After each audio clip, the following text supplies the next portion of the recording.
Aloha, and welcome to A Course in Miracles, the workbook for students. Today we're on lesson 71. Only God's plan for salvation will work. Yesterday, the idea was my salvation comes from me. And we're continuing to talk about salvation. And we're going to see today there's two ways basically that we look at salvation. One is the ego's plan and the other is God's plan. And so let's read and see about what God's plan for salvation is compared to the ego's plan for salvation. And I'll give you a hint. It has to do with grievances versus forgiveness. Another couple of things that we've already been talking about. You may not realize that the ego has set up a plan for salvation in opposition to God's. It is this plan in which you believe. Since it is the opposite of God's, you also believe that to accept God's plan in place of the ego's is to be damned. This sounds preposterous, of course. Yet after we have considered just what the ego's plan is, perhaps you will realize that however preposterous it may be, you do believe in it. The ego's plan for salvation centers around holding grievances. It maintains that if someone else spoke or acted differently, if some external circumstance or event were changed, you would be saved. Thus, the source of salvation is constantly perceived as outside yourself. Each grievance you hold is a declaration and an assertion in which you believe that says, if this were different, I would be saved. Thus, the source of salvation is constantly perceived as outside yourself. Each grievance you hold is a declaration and an assertion in which you believe that says, if this were different, I would be saved. The change of mind necessary for salvation is thus demanded of everyone and everything except yourself. Remember yesterday, my salvation comes from me. So, we have to see this. We really need to see this, that we do believe that our salvation comes from something outside of ourselves. And we're constantly thinking that if something was different, we could be saved. We could be happy. If only so-and-so would quit doing what they're doing, or if only I hadn't done this, or if only this was not done to me all those years ago, I would have a better life now. Or, you know what I mean. Every one of us, that is the way that we function and believe. It's just the way of the ego, the separated self, to blame others for, all of our miseries, all of our pain, to blame something outside of ourselves, and to try to get other people or events or God even to change their mind and to do something for us that would bring us salvation. And so that's the ego's plan there. And that's the one that the Course says that we do believe in. All right? So,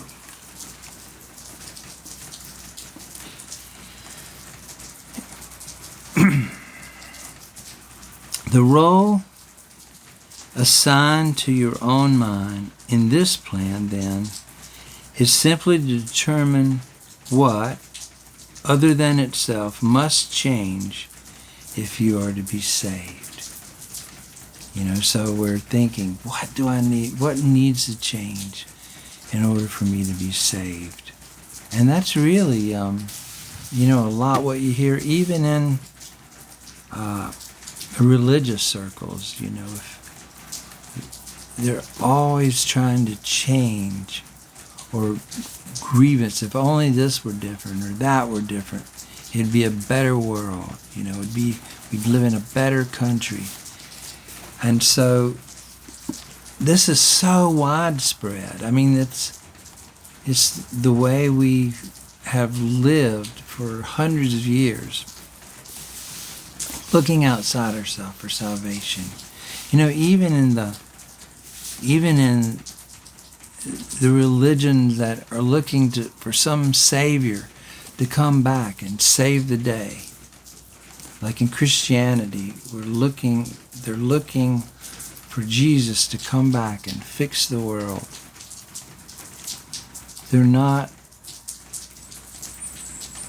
And they're looking at all the people around that are committing all these sins and blaming them for all the bad things that are happening in our country, and even to the point of saying God is judging us, and if we could just make the laws to make these people do right, then God would bless us, and things like that. So this is the ego's plan for salvation, according to A Course in Miracles. So, according to this insane plan, any perceived source of salvation is acceptable, provided that it will not work.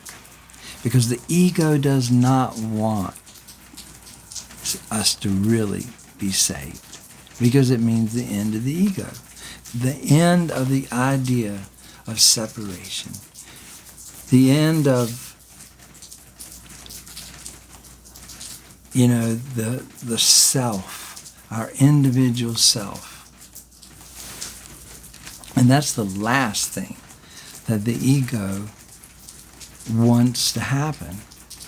So it's devised this other plan for salvation and says, that out there's someone else. If this didn't work, try that.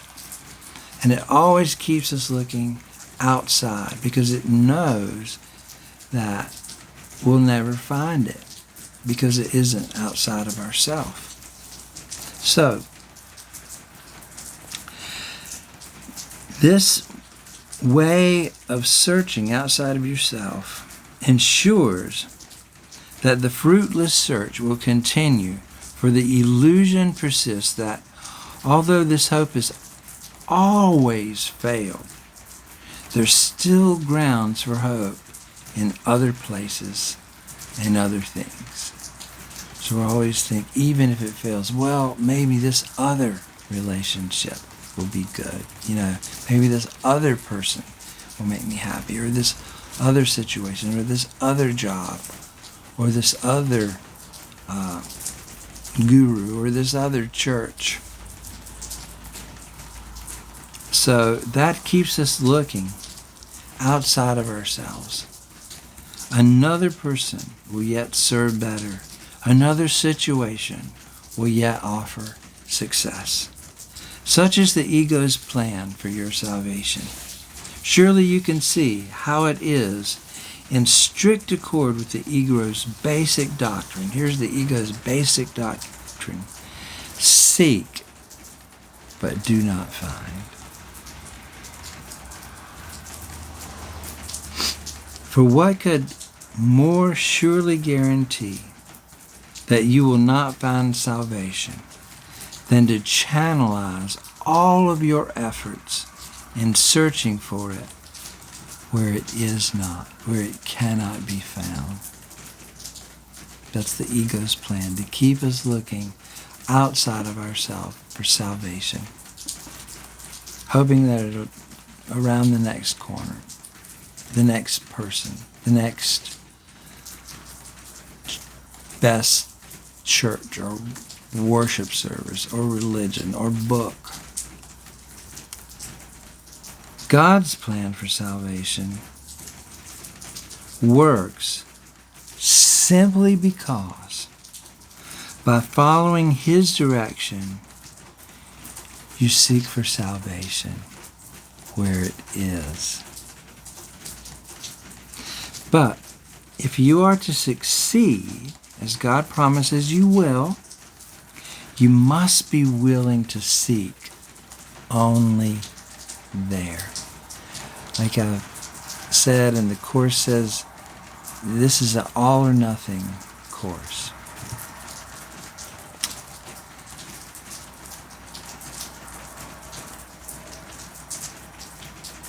Otherwise, if we're looking in the ego's plan outside, to search outside of ourselves and searching inside of ourselves, your purpose is divided, and you will attempt to follow two plans for salvation that are diametrically opposed in all ways.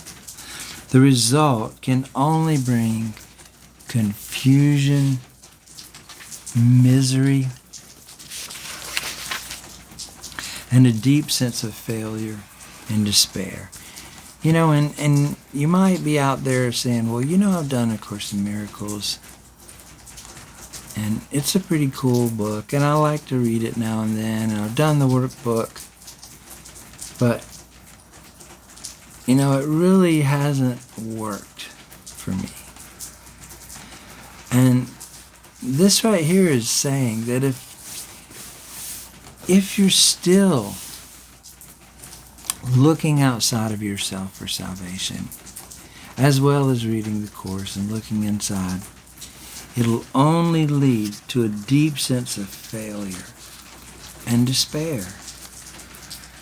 And, you know, that is kind of normal for us to do that. I mean, there is a huge part of us that does not want to give up our individuality, that doesn't want to give up or lay down the self in order to find our real self. You know, we often like going our own way, choosing our own things, making our own decisions. We are very much opposed to any idea of having to be controlled or manipulated or told what to do, which isn't what God wants to do anyway. God's will really is our will, is what we discover, but we don't really know that. We're afraid of it. So there's a huge, and we're afraid of the concepts that we have created of what God is. And so this whole Course in Miracles and the whole workbook is helping us to see, yeah, that's exactly, we are attracted to the ego's plan. I mean, don't feel guilty about it. It's just the truth, and we just need to see it. If we weren't attracted to the ego's plan, we would not be here. We would not be in this body. We would not be, you know, in this whole world of separation and opposites and pain and sin and guilt and punishment and sickness and death. We just wouldn't be here, you know, if some part of us didn't really want to be here. But that's what the Course is helping us see, that this is really not what we want, and there's a way out. And the way is, all we have to do is choose it. But we have to see that the ego's way is really not what we want. And that's all, we don't have to feel guilty about it. We just need to let Jesus show us what our true thoughts are about these things, and to really lead us through these clouds that it talks about to the light, to our true self. So here we go. How can we escape all this? And very simply, the idea for today is the answer. Only God's plan for salvation will work. Only God's plan. There can be no real conflict about this, because there's no possible alternative to God's plan that will save you. His is the only plan that is certain in its outcome. His is the only plan that must succeed. So, let us practice recognizing this certainty today, that God's is the only plan that will work. I mean, we've tried all these other, we tried the ego's way, and we still kind of are thinking, maybe just around the corner, maybe this next thing is going to save me, make me happy, make me feel secure, make me whole, make me well. But we've got to get that in our minds, that the ego's plan will never work, but God's plan will, and only His plan will. Not both the plans, but only His plan. So, let us rejoice that there is an answer to what seems to be a conflict with no possible resolution. There is an answer. All things are possible to God. Salvation must be yours because of His plan, which cannot fail. Wow. Begin the 2 longer practice periods for today by thinking about today's idea and realizing that it contains 2 parts, each making equal contribution to the whole. Okay, here's part 1. God's plan for your salvation will work. Part 2. Other plans will not. That's the hard part. Do not allow yourself to be depressed or angry at the second part. It is inherent in the first. And in the first is your full release from all your insane attempts and mad proposals to free yourself. They have led to depression and anger, but God's plan will succeed. It will lead to release and joy. Remember this. Let's devote the remainder of the extended practice periods to asking God to reveal His plan to us. Ask Him very specifically, what would you have me do? Where would you have me go? What would you have me say and to whom? Give Him full charge of the rest of the practice period and let Him tell you what needs to be done by you in His plan for your salvation. He will answer in proportion to your willingness to hear His voice. So refuse not to hear. The very fact that you are doing the exercises proves that you have some willingness to listen. So don't fear, don't worry about it. The fact that you've been doing this, that you're on lesson 71, proves that you have some willingness. So this is enough to establish your claim to God's answer. In the shorter practice periods, tell yourself often that God's plan for salvation and only His will work. Be alert to all temptation to hold grievances today, and respond to them with this form of the idea.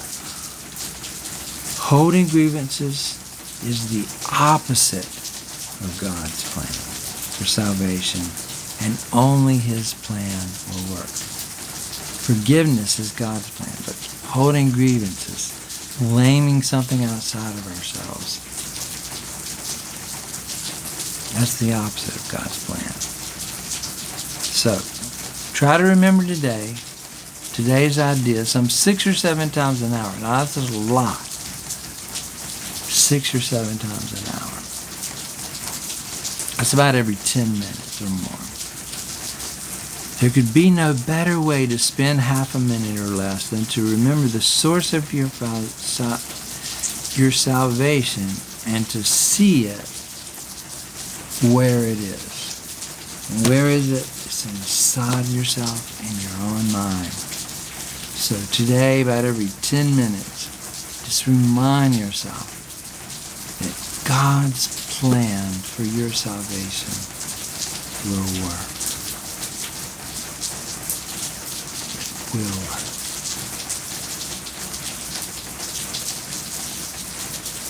So aloha, peace to you. May you have great success in remembering to remind yourself today that only God's plan for salvation will work. And anytime you're tempted or grievance comes to your mind, some kind of complaining thought against something outside of yourself, remember that that's the opposite of God's plan. And you want God's plan because you want to be free. All right. Have a great day. I'll see you tomorrow.